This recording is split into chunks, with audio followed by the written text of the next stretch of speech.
నమస్తే, welcome to TV 40 news. NTR జిల్లా తిరువూరు స్వాతంత్ర పోరాట యోధుడు సర్వాయి పాపన్న విగ్రహావిష్కరణకు విచ్చేసిన ప్రముఖ సినీ హీరో సుమన్ ఆయనకు ఘన స్వాగతం పలికిన స్థానిక ఎమ్మెల్యే కొలికపూడి శ్రీనివాసరావు ఎమ్మెల్యేతో కలిసి సర్వాయి పాపన్న విగ్రహాన్ని ఆవిష్కరించిన హీరో సుమన్. అనంతరం హీరో సుమన్ మాట్లాడుతూ సర్వాయి పాపన్న బీసీ గౌడ కులానికి చెందిన వారు అయినప్పటికీ అన్ని కులాలను కలుపుకొని దేశ స్వాతంత్ర్యం కొరకు పోరాడాడు. బీసీ కులాలకు ఒక మార్గదర్శకుడిగా నిలిచాడు. ముఖ్యంగా మన తల్లిదండ్రులను, మన పిల్లలను, కులాన్ని కాపాడుకోవాలి. జీవితం అంటే ఒక పోరాటం. బీసీ అంటే అన్ని కులాలు కలిసిన పెద్ద కులం. బీసీలందరూ కలిసి రావాలి. ఎవరికి అవకాశం వచ్చినా వారిని దానిలోకి పంపించాలి. చదువు ముఖ్యం. అందరినీ చదివించాలి. భూమి ఉంటుంది, పోతుంది, కానీ చదువు ఎప్పుడు నిలిచి ఉంటుంది. మనందరం కలిసిగట్టుగా ఉండాలి. నేను ఈ రోజు హీరోగా ఎదిగాను అంటే దానికి కారణం బీసీ కులం కాదు. అన్ని కులాలు, అన్ని మతాల వారు, అన్ని ప్రాంతాల వారు నన్ను ఆదరించారు.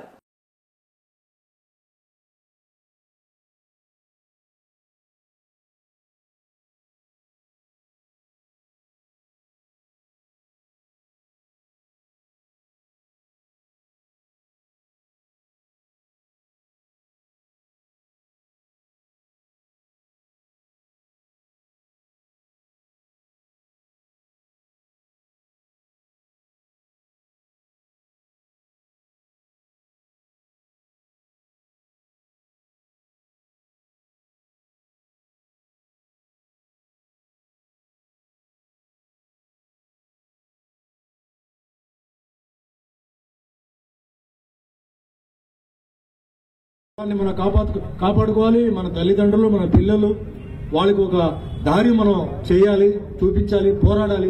జీవితం అంటే పోరాటం తప్పదు.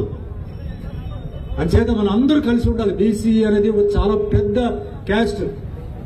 దీంట్లో చాలా మంది ఏంటంటే అది ఎక్కువ, తక్కువ అంటున్నారు. చాలా తప్పది. ఇలా చేస్తే మనం ఇలాగే ఉంటాం. మన అందరూ కలవాలి. బీసీలు అందరూ కలవాలి. ఎవరికి ఒక అవకాశం వస్తుందో వాళ్ళని ముందు పంపించాలి. రాజకీయంలో మనం కూడా మనం ముందు ఉండాలి. అయితే మాకు శక్తి కావాలి, మాకు అధికారం కావాలి, మాకు పవర్ కావాలంటాం. ఎలా వస్తుందండి? చదువు చాలా ముఖ్యం. చదువు, పిల్లలకి మీరు చదివించాలి. గ్రామీణ ప్రాంతాల్లో ఉంటున్న వాళ్ళు కూడా గ్రామీణ ప్రాంతాల్లో ఉన్న స్కూల్కి పంపండి. ఈరోజు పెద్ద పెద్ద లీడర్స్ ఉన్నారు. వాళ్ళందరూ పట్టణంలో వచ్చి వాళ్ళకి నేర్చుకోలేదు పాఠాలు. గ్రామీణ ప్రాంతాల్లో వాళ్ళు నేర్చుకుని తర్వాత కాలేజీకి, ఎందుకంటే ఊళ్ళో అప్పుడు కాలేజీ లేదు కాబట్టి వాళ్ళు తర్వాత సిటీకి వచ్చి వాళ్ళు కాలేజీలో చేరుకున్నారు.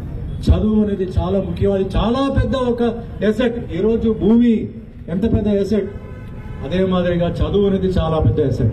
భూమి ఉంటుంది, పోతుంది, కానీ చదువు మటుకు ఎప్పుడు నిరంతరంగా ఉంటుంది. తల్లిదండ్రులు చేస్తే ఆ పిల్లలు ఎప్పుడు మిమ్మల్ని మర్చిపోరు. ఎడ్యుకేషన్ అది ఉంటే మనం ఏదైనా మనం సాధించవచ్చు. అంచేత అందరూ కలిసి ఉండాలి. ఈరోజు నేను ఇంత లెవెల్కి వచ్చానంటే అది కేవలం ఒక బీసీ కమ్యూనిటీ కాదండి. BC, SC, ST, minorities, forward community, అన్ని మతాలు, Hindu, Muslim, Christian, Sikh, Parsi, Buddhist, Jain. ఎందుకంటే నేను కేవలం ఒక తెలుగు కాదు, తెలుగు, తమిళ్, కన్నడ, మలయాళం, తులు, ఒరియా, భోజ్పూరి, మరాఠీ, ఇన్ని సినిమాలు నేను చేస్తున్నాను. ఇప్పుడు కూడా నేను చేస్తున్నానంటే అది అందరూ అక్కడ వచ్చిన ఆశీర్వాదం. కాబట్టి నేను ఎవరు మర్చిపోను. ప్రతి కులాన్ని, ప్రతి మతాన్ని నేను గౌరవిస్తాను. అదేవిధంగా మనం అందరూ గౌరవించాలి. వాళ్ళు కూడా మన కులాన్ని వాళ్ళు గౌరవించాలి. ఇక్కడ విషయానికి వచ్చినప్పుడు మరి ఎమ్మెల్యే గారు మీకు అందరికీ తెలుసు, ఆయన బీసీ కాకపోయినా ఎంతో అభిమానం, మన బీసీ కమ్యూనిటీ మీద ఎంతో గౌరవంతో, గౌడుల మీద ఎంతో ప్రేమతో ఈరోజు ఆ విగ్రహం కట్టారు. అది నిజంగా మనం మర్చిపోకూడదు. ఆయనలో ఉన్న మంచిదనం. ఈరోజు నిజంగా నాకు వేరే చాలా ఇంపార్టెంట్ ఒక షూటింగ్ ఉంది. కానీ ఈరోజు ఆయన ఎప్పుడైతే చెప్పారో ఈ అదృష్టం నాకు, ఈరోజు మీ తెలంగాణలో అన్ని ప్రాంతాల్లో ఈరోజు మీకు అందరికీ తెలుసు, మన సర్దార్ పాపన్న జయంతి రోజు చాలా చోట్ల చెప్పేసి వాళ్ళు అక్కడ ఫ్యామిలీని వదిలేసి వాళ్ళు అక్కడ వెళ్ళిపోయి ఆ బార్డర్లో ఆ చలిలో తుపాకీ పట్టుకుని వాళ్ళు కూర్చున్నారు. అక్కడ వెళ్తే తెలుస్తుంది నిజమైన హీరోలు వాళ్ళే, మేము కాదు, ఆ హీరోలు. దాని తర్వాత ఎవరంటే మన రాష్ట్రాన్ని కాపాడుతున్న పోలీసులు. మనకి ఏ ఇబ్బంది వచ్చినా, ఏ గొడవ వచ్చినా మనం వెళ్ళం, వాళ్ళనే పంపుతాం, వాళ్ళకే ఫోన్ చేస్తాం. ఒక దొంగ వచ్చినా, సార్ ఎవరో దొంగ వచ్చాడు రండి అంటాం, మన వెళ్ళం. కరోనాలో ప్రతి ఒక్కరు లాక్డౌన్లో బయటికి రాకూడదు చెప్పి పాపం వాళ్ళు బయట ఉండి ఎంతో మంది లేడీ పోలీస్ అయినా సరే, మేల్ పోలీస్ అయినా సరే, పాపం వాళ్ళ ప్రాణాలు కూడా సాక్రిఫైస్ చేశారు. అదే మాదిరిగా డాక్టర్లు, నర్సులు హాస్పిటల్లో కరోనా టైంలో పేషెంట్ల దగ్గరికి బంధువుల్ని, మిత్రుల్ని ఎవరిని ఎలా చేయకపోతే దగ్గర ఉండేది ఒక నర్సు, ఒక డాక్టర్.